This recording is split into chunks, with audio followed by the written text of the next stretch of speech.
I'll admit it, it's been a rough few months, but all things considered, I'm feeling okay. Year 3 of NIATA is about to start, and that means work-study program. And speaking of shaking things up, since I broke up with Blaine, I haven't been seeing anyone out of respect to him, but I finally decided to take the plunge. I got on Tinder, and I signed up for an afternoon of speed dating. I sense that you just broke up with someone. That's amazing. I did. I was actually engaged. He asked me. I feel like that's important for people to know. But I'm the one who called it off. Yeah, he's a great guy, and you know, if I learned... Wait, you haven't dated since you broke up, have you? You are psychic. I don't need to be a psychic to tell that you're not over this dude. You want to order? No, I'll wait. Hot date.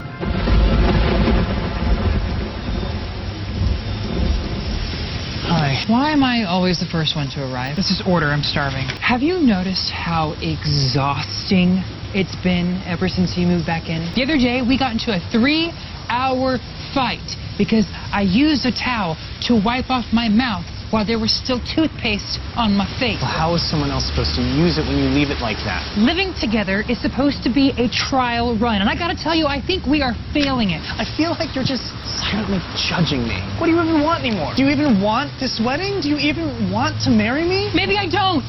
What changed? Was it something that I did? Because you know that I love you. I love you so much, and I know that we can make this work. I love you too, but we're kids. We had a great run, but let's just call it quits before we completely hate each other. I will never forgive you for this. Kurt Hummel? Hey, I'm Ricardo. Sorry to keep you waiting. My spin class ran late. Are you okay? I'm sorry, I have to go. Hey, Rachel. I showed up. 6 months ago, you said that we would all meet at that spot outside the loft, because no matter what, our friendships were the most important thing. Well, I was the only one who showed up, and you were clearly in the midst of a nervous breakdown. And, well, Blaine, well, I blew it. I blew the best thing that ever happened to me. Are you sure you're not just saying that because you're lonely? No, Blaine's the love of my life. I started seeing this therapist who said that I have this thing with love. You know, men fight as a way to stay connected, but Blaine wasn't like that. He wasn't afraid of intimacy. Has he said anything? He seems to be in a good place about it. Well, that's great. Well, maybe I can fix it. Do you think you could arrange a meeting between he and I in a neutral place somewhere here in Lima? How do you plan to fix things in long distance? Maybe it doesn't have to be long distance. Look, I want to be here with you guys. You've got to help me. Maybe we can have our redemption here together. Thank you so much, gentlemen. And we promise to learn your name. And that goes to the band, too. Let me get this straight. The superintendent gave you permission to demolish a state-of-the-art computer lab to make room for a Glee club. He may have been unaware that this was a computer lab. And who will be running this Glee club? You, Rachel? And me. It's part of my 3rd-year work-study program at NIATA. Just be cool. Keep your words as straight as an arrow. No, hi. Hi, hello.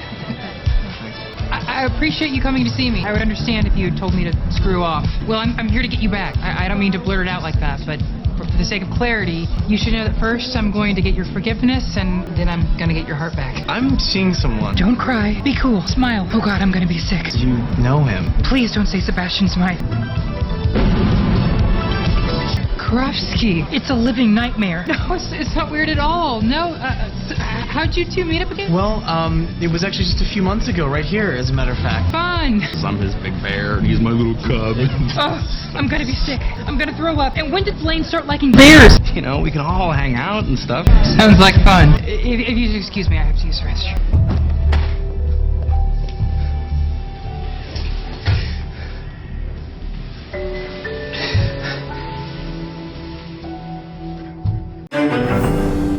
Wait, so you two are co-directing then? Yes. Not really. Well, I guess we haven't come around to that conversation yet. I have a huge dilemma. A girl wants to join the Warblers. You have to let her try out. It's the worst that could happen. Well, I never agreed to be your assistant. I'm just saying co-chair seems a little more fair. Okay, well, let's just hold off on the whole labels issue until we actually have a Glee club to lead. Fine. Where did you put we both reached for the gun from Chicago? 1975 to 1980. You organized them chronologically? I'm filing them based on emotion, as we always should have filed them. All right, this pile is Diva Strike Back, and that pile is Cherish Yourself, and that pile right there is Makeovers, because we always tend to love a good makeover. Great. Okay, there's no point in organizing sheet music if we don't have any members. Rachel, You've got to get more proactive if you expect this to work. Hey, you can't just post a sign-up sheet and expect people to sign up like Mr. Shu did. McKinley has changed. Sue has got these kids thinking the arts don't even exist. We have got to show them that Glee is possible. I'll be in the auditorium. Found the God mic. Okay, I know things got a little crazy earlier, and we both said some things about your life that weren't very nice. So, mostly me. Wait, why are you smiling? Because you were right. You found a student? Well, not exactly. Oh, let's not label or judge. So I got on the phone. With who? Now the whole gang is back to reboot the Glee Club. Yeah, guys, we gotta focus here, okay? We're in crisis mode. Right? Glee Club has done so much for all of us. You know, it brought us together, it gave us hope, it put us out in the world. We've got to get Glee Club back on its feet, you know, especially since now some of us are the competition. But right now, we really gotta get out there and take on the school, you know, really rattle Sue's cage. We are going to give McKinley a little taste of what they've been missing. Hey, I'm open! Yes, that's why I was the kicker. Which was a transformational moment for the school. Marked the beginning of a great synchronicity between Glee Club and football. Just ask any of the football guys that are back for homecoming. I know we don't have much else in common, but only a gay man knows what it's like for us out there. Don't you think it's everyone else's thing? Look, you're naive if you don't think you're standing on our shoulders, okay? You owe Glee Club. I think you should really start getting honest with him about following your life's ambition, which is becoming America's top Barbara Bush impersonator. That's not my life's ambition. That's hilarious. Yeah, I guarantee you're gonna get in. Thank you. We'll be posting names this week, but that was really amazing, Roderick. Thank you. Why don't we just let him in? Okay, you're in!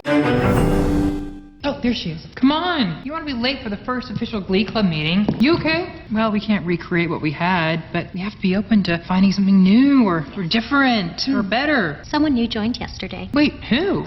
I was humiliated. Blaine, you have a full team, and God knows how many other students at Dalton that would kill to join. Don't act all cool and loving about this, Kurt. I'm sure you're very happy about all of this. I wouldn't be surprised if you made this all happen after seeing me with Dave.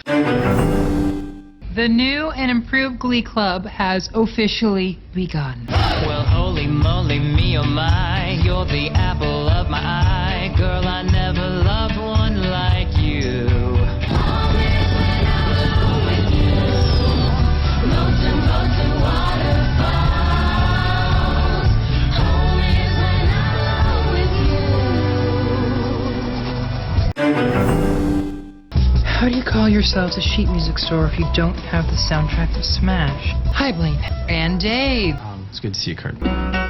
Stayed in bed all morning just to pass the time. There's something wrong here, there can be no denying. One of us is changing, or maybe we've just stopped trying. Something inside has died and I can't hide and I just can't fake it. Oh no, no, no, no, oh no, no, no. Now you look so unhappy And I feel like a fool. I feel like a fool. And it's too late, baby, now it's too late. Though we really did try to make it. Something inside has died and I can't hide and I just can't fake it. Oh no, no, no, no, no.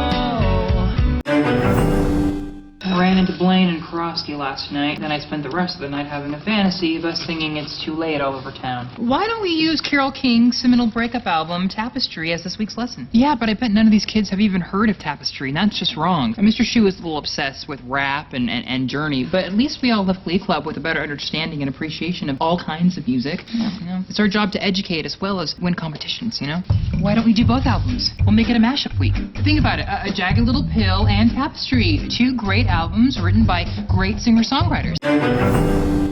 Or I could start with the title and then we could both segue into the Welcome. Not this week. Rachel and I are extremely excited to kick off this week's lesson with our First musical lesson, Jagged Little Tapestry. Alanis Morissette's Jagged Little Pill, and Carole King's Tapestry. That's my favorite. Sort of like chocolate and peanut butter. Or Both peanut butter and jelly. right? Or if you don't like Reese's Pieces, you could name another candy of your choice. Well, Carole King's Tapestry is it's easy and informal, like you're getting a cup of coffee with an old friend. Yeah, and this is why we wanted it to be your first lesson. Because like Atlantis and Carol, you can look at every situation from two different points of view. You know, it's about combining. I think what Kurt is trying to say is that it's about working together. Kurt and I will demonstrate probably tomorrow. What? Let me tell you something. No, you keep You're interrupting me and you're confusing them. Brittany asked Pierce, will you marry me? Oh my god, I would love to. I'm sorry. I just have to speak now or forever hold my peace. Did you learn nothing from me and Blaine? We're too young to get married. All of us. You're right. I'm not being supportive. I'm not going to support something that I know from personal experience is a horrible decision that they're going to regret. After all, that's why it didn't work out with you and Blaine, right? Or maybe it didn't work out because you're a judgmental little Tyrannophile with a mouth like a cat's ass. Maybe Blaine got tired of hearing the shrill, self-aggrandizing lecture about how you felt the two of you were at the very apex of the gay rights movement. Every time someone just cooks macaroni and cheese together or farted. Maybe Blaine didn't want to be with someone who looks like they just moved their chocolate adventures every time they smile, or someone who doesn't dress like an extra, other than Andy gets more elaborate wet dreams. Maybe Blaine grew weary of dating a breathier, more feminine queen for bride. Maybe he finally got freaked out by your strange obsession with old people and causes you to skulk around nursing homes to those cats that can smell cancer. Maybe he got tired of watching you drink yourself on every piano you happened past. To entertain exactly no one would say some song that Judy Garland choked on her tongue in the middle of, or some sassy old Broadway standard made famous by another gay alcoholic crump. Maybe Blaine woke up one day and said, you know what? I don't want to marry a sexless, self-centered, deconstruct. Maybe someone who knows more than three dances. The finger wag, the shoulder shimmy, and the one where you pretend to twirl two invisible rainbow-colored ribbons attached to your head. So you know what? Maybe that's why it didn't work out. Maybe it has nothing to do with me and Brittany. Maybe it's just that you are utterly intolerable.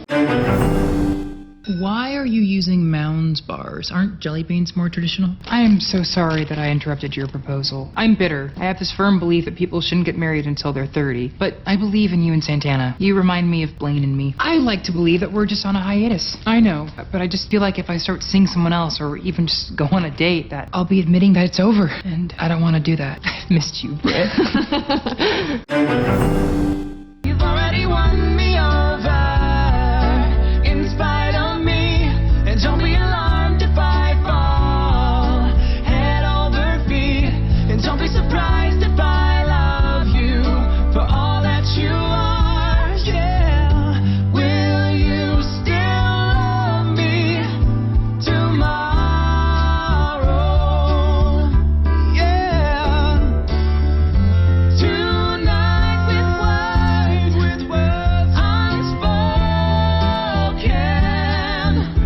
Oh, when the night meets the morning sun. I think the singing could have been a whole step higher. Mason, you're a cheerleader. Could have used choreography. Give it variety, complexity. Have you forgotten what the competition looks like? You're forgetting how hard Mr. Shu had to push us to be champions. My problem is you're just telling these kids what they want to hear. You're in this to win it, and we are a long way from it. Brutal honesty is our only hope. I think that you should just go home and I'm going to take it from here today. No need to lecture me. I know I screwed up. I broke the cardinal rule of teaching. Leave your baggage at home. Or at least check your baggage so the whole plane doesn't have to smell your stinky socks. Heartbreak poisons the brain. So I am grasping for control where it is not appropriate. I'm sorry. I was way out of line. You aren't. I need you, Kurt, as my co-director. Did they really say that about me? That I helped them? Feels good, doesn't it? Holy crap, we're teachers. We took the jagged and the smooth, the angry and the sad, and the joyful, and created something new. Mashups aren't always pretty. Winter, spring,